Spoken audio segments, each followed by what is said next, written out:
Hello and welcome to this, my fourth episode of my pre-production content for my upcoming podcast, The Values Exchange. And what in essence is now my 14th week, to myself, of making these videos since deciding to form a habit for the new year, which I want to stick to. I want to be accountable to myself, accountable to you, the audience, whoever you are who are watching these videos. I think worth mentioning as well, as I had for the first 10 weeks of these videos, that lockdown is over, or the lockdown as we knew it is over, and a sense of normality is kind of washing over me. Now, I want to be clear, when I talk about that normality, I'm not talking about the normality of economic activity. I'm more talking about the normality of being able to see people socially, to share anecdotes, stories, but in a tactile way, with people, even if at the moment that's still outdoors in gardens or in other spaces. But I think for my daughter, who's 2.5 and in essence has spent 40 to 50% of her life now in lockdown, it's just been such a revelation to see her even kind of stepping back into her full personhood and not been shy and reticent when seeing people, but kind of been on the front foot and trying to grab other children's hands, been super excited to see people. So yeah, super happy that lockdown as we did know it is over, although that there are still hurdles and steps to go, but it feels like a dawning of a new day. So for that, I'm happy. Back to the podcast and where we're at though. So this week, very exciting. I'm going to be recording 1 or 2 of my first episodes. Whether or not they will end up being the full episodes which go through to broadcast, I'm not sure yet, because I think, like I mentioned in earlier episodes, I had recorded some conversations with some amazing individuals before. But what I recognised is that conversations of this nature, especially where I weave in a topical part to the conversation to kind of give it a little bit of grounding so that people can understand where it is that we're coming from or what it is that I'm trying to kind of get across, that some of that kind of can get pretty dated pretty quickly. But also as well, as I've evolved, as I've learned more stuff, as I've even embarked on this content making journey, I've recognised that I can do better, that I can eke more out of those conversations to provide more value, not only for myself and those guests who I am talking to, but also for the audience who will hopefully and ultimately be listening to the content, to find that value and to be able to exchange it, as the name of the podcast suggests. So yes, I will be talking this week to somebody who I'm really excited to talk to, someone who actually wasn't in my first cohort of guests who I'd spoken to in the previous 4 or 5 months when I'd made those test episodes before. But now I have somebody who is a colleague of mine at the Vegan Society, one of my fellow trustees, and in fact there's somebody who I lovingly refer to as Black Number 1, and me being Black Number 2 of the of the society, in joke. But I think anyone who's seen the Vegan Society will, I think, understand why I say that and what we mean by that joke. But yeah, we're going to be having a conversation this week. I'm not going to go into any more detail about it, but I think that veganism for me, when I've kind of been really drilling down into my values, what values are, what they mean to me, that I've made big decisions in my life which shape up as milestones. I mean, veganism, something which I stepped into, and I hope and I feel that I've embodied since 2016, is now a value of mine, and in its full circumference, rather than as a business strapline, but more the ideology of ending oppression for all, and that justice isn't something that can be compartmentalized, and justice for some person while other people are not receiving justice, because otherwise that isn't justice, that is jockeying for position. I don't believe until we totally reevaluate, reimagine the systems that dictate how we live our lives, the systems that dictate even the economic activity of our world, that we can ever get to a true vegan understanding or a true like anti-oppression mindset. So there is a lot of work to be done, and I do often think to myself, how will we get there? But again, back to that conversation of values and how they impart on us individually.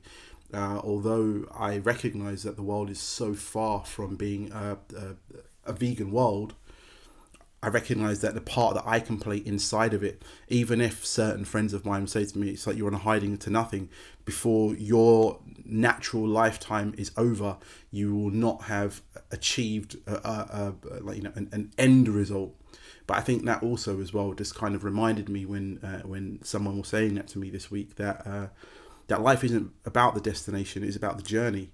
And I think that sometimes if there's been anything really good, I think that's come from this economic hiatus that the lockdown and quarantine has provided, is hopefully for people to look at the world, look at their experience, look at everything through non-linear, non-economic eyes. Understand that there are externalities and like different things that provide value from different levels, even if they're not the ones which are printed on the balance sheet, which is how we've all seemingly come to understand our place in this world, so transactional. So yeah, I'm really excited that now, as intimated before, coming to the business end of this pre-production for the podcast, and that this week I now have one of those first conversations like lined up.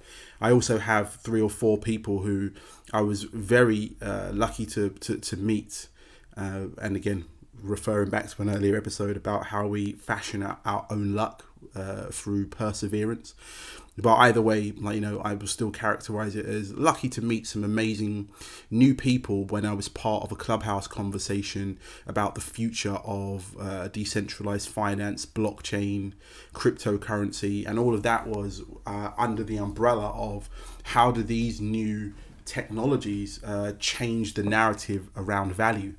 And so, it's kind of highlighted to me that the conversation around value is not just something that I am doing here, but it's actually something that is starting to permeate into the zeitgeist, into the psyche of the world at large, because things are changing all around us, politically, socially, technologically, and it's this juncture, this place where we're at now, this kind of almost an ideological changing of the guard, that it's for us to take that step or to kind of hold up our hand or put ourselves forward to say that, well, we refuse in this moment to be dictated to.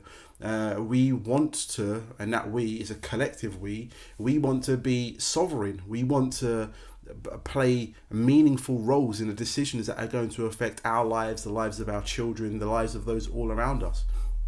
And I really believe that the only way we can even ever begin having those conversations is by discovering, or at least understanding, the values that matter to us, and then finding the ones that matter to us collectively and working towards those. Because it's very easy, super easy. It's worth playing almost as as a little game if you've got people who are willing to play this kind of game with you. But I can guarantee that with anybody, even the person you love the most, the person who you consider your nearest and dearest, there will be things that you and them hold super differently. They might like chocolate milkshakes, vanilla's the one for you. They might like skiing holidays, you like sitting in the sun. There are so many things that do make us different, but underlying on those things is still ultimately, I believe anyway, the same principles and the same values that drive us toward that. The reason why we all look forward to holidays is because we all recognize that we have to do work, whether or not that be on ourselves, for our families, to provide so that when that holiday time comes, that we can then relax and enjoy ourselves.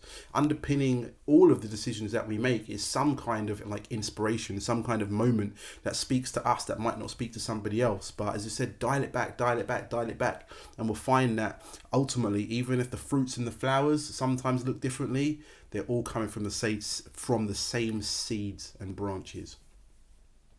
So yeah, I think just a short one from me this week. I am really excited to be now having the conversations with people that are serving to inspire me, and hopefully will mean that where this podcast begins is going to be nothing like where the podcast evolves to, and where I hope that it it may end up.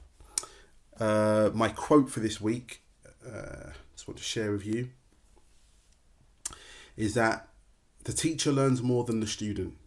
The author learns more than the reader. The speaker learns more than the attendee. The way to learn is by doing. And I like to think that this is what I'm doing here. I'm speaking, I'm talking, I'm attending for myself, I'm reading for myself, I'm listening for myself. Obviously, feedback still super appreciated, and I'll be very grateful for people who want to get involved in this with me, whether or not as a conversation on these videos, whether or not it's with pointers as to how to go about making the best content, or whether or not it's to even be a guest and to discover our shared values between us.